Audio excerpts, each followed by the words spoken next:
mais uma aula de História com o professor Jorge. A aula de hoje vai ser sobre a Grécia Antiga, onde a civilização grega tem uma grande importância na formação cultural e política do Ocidente. Tá? Por quê? Porque os gregos foram os primeiros a falar sobre democracia. A sua localização, tá, no século passado, século antigo, século 8 a.C., vai ficar entre a Península Balcânica, Mar Egeu, a Península do Peloponeso, Mar Jônio, Mar Mediterrâneo, tá? Ásia Menor. Então nós vamos ter toda essa Península Balcânica, a Península Peloponeso, tá? Na Ásia Menor. Aí vamos ter a ilha de Creta, a Macedônia, a Trácia. Então todas essas regiões, tá, que eu acabei de falar, fazem parte da localização geográfica da Grécia Antiga. Como era a Grécia nesse período? Tá? Relevo montanhoso e consequentemente isolado por quê? Pelas localidades, tá? Facilitavam a organização de cidades-estados autônomos. Então, seu relevo montanhoso, isso, consequentemente ao isolamento das localidades, facilitaram o quê? A organização de cidades-estados autônomas, característica marcante da Grécia Antiga. Ou seja, na Grécia Antiga existiam várias cidades-estados. Então, a partir do século 8 a.C., estabeleceram-se colônias gregas em diversos pontos da orla do mar Mediterrâneo, especialmente no sul da Itália, na região conhecida como Magna Grécia. Nós vamos falar o seguinte: como foi que surgiu a Grécia? Primeiro, a imigração indo-europeia. A migração indo-europeia vem com os cretenses, os aqueus, os dórios. Tá? Então, os cretenses vão vindo da ilha de Creta, formavam uma civilização comercial que exercia o domínio sobre a Grécia continental. Possuíam uma sociedade matriarcal governada pelo rei Minos. Os aqueus, vindo do norte da Península Balcânica, invadiram e dominaram os cretenses. Os dórios, originalmente da mesma região dos aqueus, expulsaram os jônios e os hélios da Grécia para ilhas do Egeu e litoral da Ásia Menor. Essa vai ser a primeira diáspora. Vai ser a saída, as invasões dos povos. Tá? A primeira diáspora vai ser a invasão dos povos indo-europeus. Tá? Essa vai ser a primeira diáspora. Então, esses povos indo-europeus eles vão invadir essas regiões. Então, vai ter os jônios, os aqueus, os hélios, os dórios. Essa vai ser a primeira diáspora do povo da Grécia. Os dórios trouxeram a decadência para a Grécia, provocaram um colapso comercial e cultural, o que quase levou ao desaparecimento da escrita na região. Então, assim, a gente tem a ideia do Minotauro lá, certo? Na Grécia, a mitologia do Minotauro, onde existia uma lenda, né, que explicava a sua origem.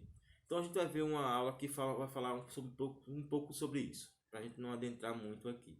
Então, numa próxima oportunidade, eu vou trazer para vocês, tá, um próximo vídeo sobre a lenda do Minotauro. Nós vamos ter o Palácio de Cronos, na Grécia, e o período homérico. O que foi o período homérico? Foi o período onde ele vai escrever. Homero é um escritor, um literário, não é conhecido como historiador, mas ele vai escrever Ilíadas e Odisseia. Ilíadas é um romance e Odisseia é outro romance. O Ilíadas é um romance que fala sobre a guerra de Troia, certo? Onde Homero vai atribuir 15 mil versos que contam o episódio da guerra de Troia, tá? Onde Helena, mulher de Menelaus, o rei de Esparta, que vai ser conquistado por Paris, tá? O Príncipe de Troia, onde vai ter toda uma construção, um romance nessa história. Esse romance vai ser um amor e acabar em guerra, aonde vai destruir a cidade de Troia. Enquanto Odisseia é o segundo livro que os gregos atribuíram para o poeta Homero, que tem cerca de 12.000 versos, que vai falar sobre a história de Ulisses. Tá? Então, se tiver oportunidade, leiam Ilíada e Odisseia, ou pesquisem, estudem, vai ser bacana essa história. Então, continuando. Nós temos na Grécia os refugiados da primeira diáspora grega, fundaram pequenas unidades autossuficientes para o quê? Para o seu coletivismo. Os chamados gênios, comunidades gentílicas. Essa unidade, ela era composta por quem? Por membros de uma família, sob a chefia do pater. Por volta de 800 a.C., a disputa por território cultivaram e cresceram populacionalmente. Tá? Acabaram com o sistema gentílico. Então, alguns pater apropriaram-se das melhores terras, originando-se o quê? A propriedade privada. E muitos outros familiares se dispersaram ao sul, para o sul da Itália e para outras regiões, ocasionando assim a segunda diáspora. Como assim, Jorge? Eu não entendi essa segunda diáspora.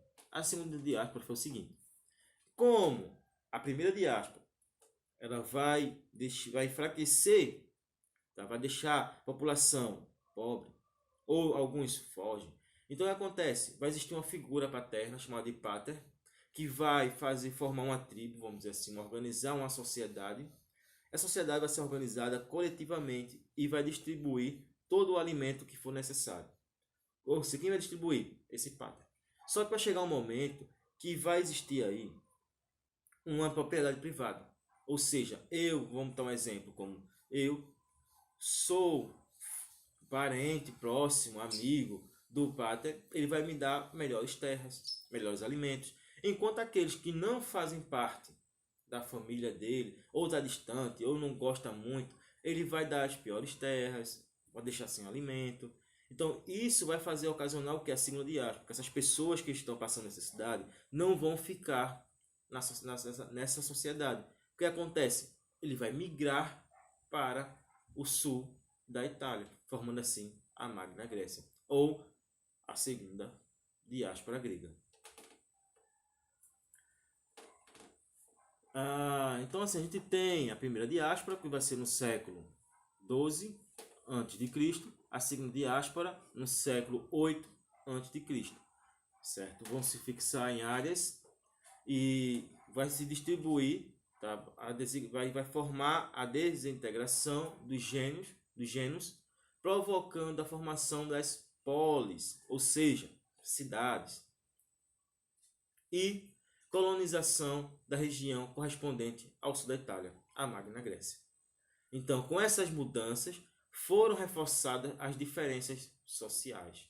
Então, surge aí as diferenças sociais. O período arcaico. O que foi o período arcaico na Grécia? Com o surgimento da propriedade privada, iniciaram conflitos entre os grupos e, para lidar com as constantes crises, os proprietários da terra passaram o quê? A formar associações, as fátrias, que depois formaram as tribos e, por sua vez, organizaram as demos. O que seria o demos? Era a origem das cidades-estados, ou polis, cidade. Então, a principal transformação do período arcaico foi as polis, foi a formação das cidades. Vai ter um indivíduo, a pessoa, depois vem um grupo de indivíduos, os gênios. Esse grupo de indivíduos vai ser dividido em fátrias. Essa fátrias vai se formar tribos, e essa tribo vai formar demos. E toda esse demos vai formar o quê? A cidade-estado grega. Então, cada cidade-estado grega era um centro político, social e religioso autônomo. Então, cada cidade na Grécia Antiga tinha a sua própria autonomia religiosa, política, social. Tá? os deuses, tá? Com a classe dominante, Deus e sistema de vida própria. Então, cada um na cidade-estado tinha sua própria autonomia para suas divindades, para sua economia, para sua tudo que eles imaginarem, elas eram autônomas. Nós temos Atenas e Esparta, tá? Então, Atenas, conhecida como uma cidade exemplar da Grécia Antiga por sua cultura e prosperidade econômica. Atenas se desenvolveu na Ática, região cercada por montanhas, por causa da falta de terra férteis. Os atenienses voltaram-se para a pesca, a navegação e o comércio marítimo. Ela fica entre na Península Ática ali, tá? Fica na Ática. As cidades, próximas cidades, Porto do Pireu, que vai ser importantíssimo para a Grécia. A sociedade ateniense. Como era a sociedade ateniense? Como é dividida a sociedade? Eupátridas, grande proprietário de terras, tá? Os Georgões, pequena propriedade de terra. Demiurgos, comerciantes. Tetas, camponeses sem terra. Tecans, vai ser os camponeses que viviam de artesanato. E os metecos, estrangeiros e escravos. Então a sociedade ateniense é dividida entre Eupátridas, os Geôngios, os Demiurgos, os artesãos, tá? Os metecos e os escravos. Então, é a sociedade que é de Atenas. E a sua política? A política em Atenas, Eclésia, Assembleia Popular, que aprovava as medidas da Bula, que é o que é a Bula? A Bula é um conselho de 400 pessoas que elaboravam as leis e que servem para voltada para a Assembleia Popular. Ou seja, a Bula, ele vai lá, faz as leis, essa lei vai para a Eclésia, então a Assembleia Popular vai lá e vota as medidas. Arcodanto exerciam a justiça e a administração. Os estrágogos cuidavam do exército. Elieu, Tribunal de Justiça Popular. Essas são a sociedade, essa é a política em Atenas. E vai existir os legisladores, Drácon e Solon. Vai ser importantíssimo. Drácon e Solon vai ser dois legisladores que vai dar luzes, dar melhorias para a camada social. Tiranos, vamos ter Pisistratos, tá? Hiparco e Hípias e Clitênis, tá? Clitênis, foi nesse contexto que ocorreu grandes revoltas lideradas por Clitênis, que instituiu a democracia na cidade. Então, através de Clitênis que vai surgir a democracia na cidade, tá? Então, toda essa construção da Grécia Antiga que eu acabei de falar, eu gostaria que vocês estudassem, que vocês lessem o capítulo de vocês, capítulo 10.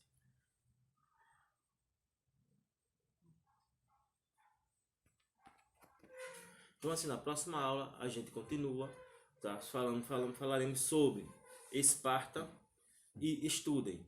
Acessem o link aí abaixo, certo? Acessem o link e façam as atividades do livro, ok? Boa aula para vocês. Bons estudos. Até a próxima.